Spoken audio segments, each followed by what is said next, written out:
NC Pork. Good for the plate, great for the state.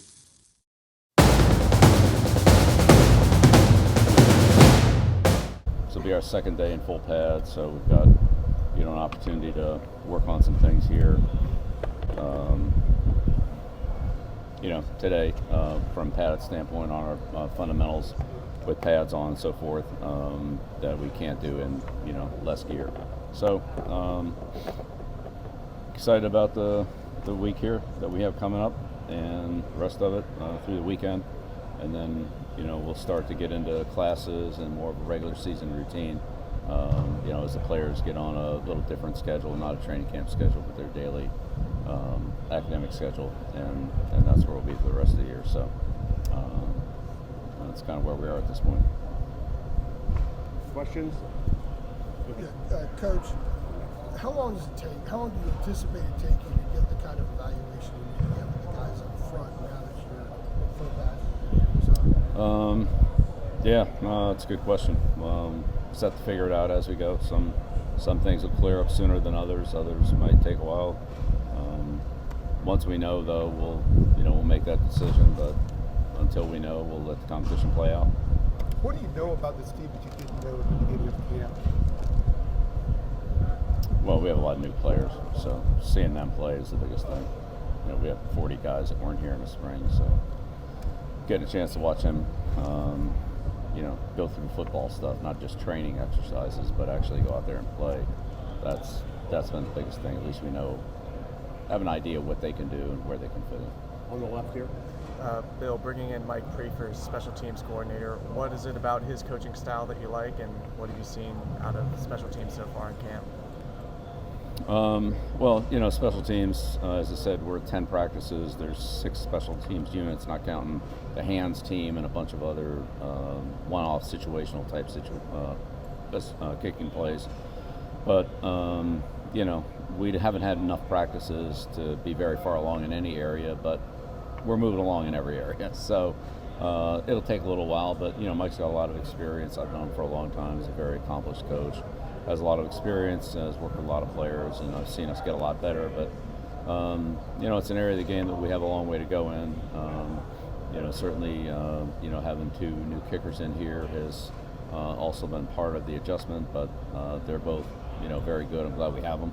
And, as well as with the new snapper, new punter. So 4 of our 6 specialists are new, and, evaluating them will be a big part of it as well. But, Mike's done a good job with them, and it's a very competitive situation, a lot more so than we had earlier in the year. So excited to see how all these guys play out. Back left. Bill, I wanted to ask you about the linebackers specifically as a position group. And A lot of new names. You need a program.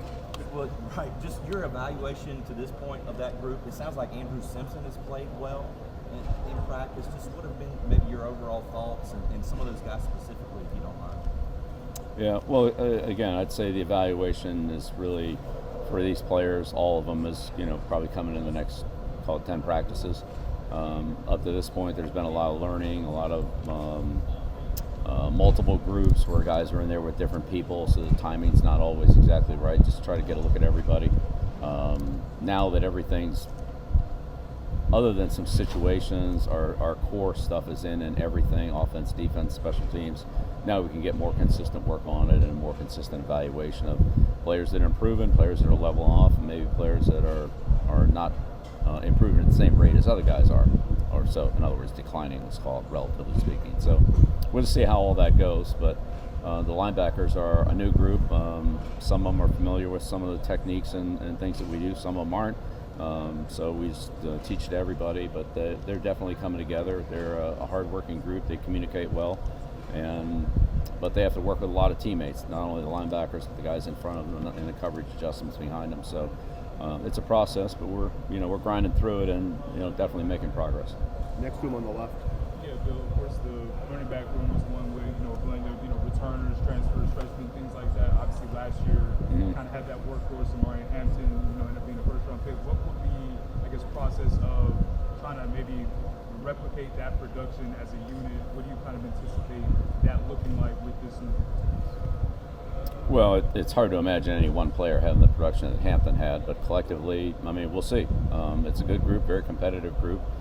These guys are talented, but they have different skills, and part of our challenge is figuring out how to use their skills and still fit it within the entire offense. So being in the passing game, pass protection, outside runs, inside runs, things like that are all things that we're trying to get a feel for what guys do, what they do best, and how to best utilize them. So, but it's a pretty deep group, and we'll see how it all plays out. But I definitely don't think it's all going to come from one person. I think this is going to be. We have a number of guys that are talented, and we'll just see how they, how that plays out. Right in front here, Coach. Mm-hmm. I know y'all have implemented yoga in the training regimen. Is that new this season, or was it in place last year? And to follow up, what? Well, hold on, let me just do one at a time because Okay. I can't keep it all straight. So, look, with all due respect, I'm not sure exactly what was or wasn't done here last year in all the different areas. Yoga is a recovery technique. It's not really a training technique. We use it more for recovery, and there are a lot of benefits to it. And certainly, it's a good way after a couple, 3-4 days of hard practices to give the body a chance to recover, stretch, get the blood flowing, and so forth. So that's really what it's used for. I can't honestly comment too much on what happened when I wasn't here. Yeah. Well, how has that improved or sped up the recovery process for the guys? Yeah, it's part of the recovery process. We do a lot of things for recovery, obviously food, nutrition, hydration, sleep, treatment, soft tissue massage, contrast tubs, yoga, foam rollers, stretching, those kind of things. I just rattled off probably a dozen of them or whatever. So there's a lot of things that we do. They're all part of it. Some guys use some more than others depending on what they're trying to accomplish. So it's a comprehensive program. It's not just based on one thing. But the yoga sessions are part of it. Back right here. Hey. Coach, my TV audience in Western North Carolina, you've got two guys on your roster. They're both defensive backs. Coleman Bryson and Khalil Conley. Anything you can tell me about that position group and maybe those guys in specific? Yeah, both have had good camps. They've been out here on a regular basis. Again, that's how you get better is you're healthy, you practice every day, you improve every day, and then you stack those days together, and they've been able to do that. So, as I said, we've still got a long way to go. Over half of camp is still remaining, so we'll see how much that improvement continues. But they've done a good job in terms of not just their physical skills, but communication, our defensive adjustments and things like that, which we're gonna, we have to do a good job of this year. Back left, Coach. So, Coach, you mentioned that you've got your core stuff installed at this point. One of the things I'm curious about is there are a lot of different ways that different coaches go about installing in terms of scheduling.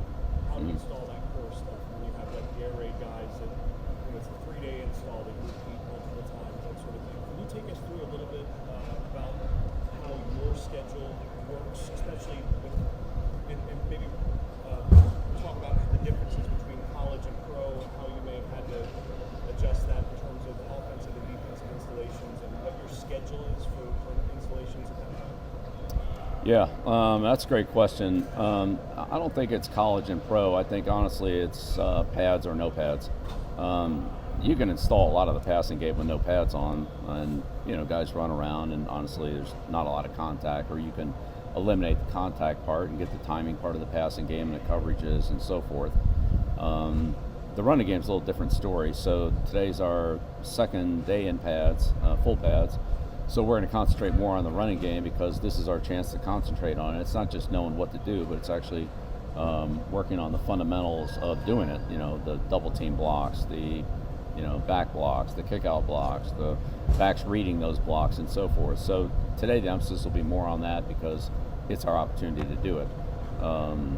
Tomorrow, when we won't be in full pads, there'll be more emphasis on the passing game, third down passing, red area passing, 2-minute drills, things like that. So we try to, a little bit based on what we're wearing, emphasize what's, what we can get the most out of. So not that we can't run routes in pads and we need to pass protect in pads, so it's not exclusively running, but it's it's one-on-one pass protection and running game, and in passing days it's more, pass pattern, screens, blitz pickup, things like that coincide more with what we're able to do from a uniform standpoint.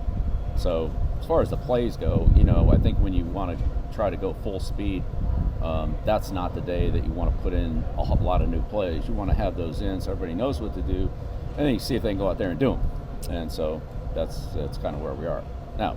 Back in the day when we had pads on every day, that wasn't a consideration.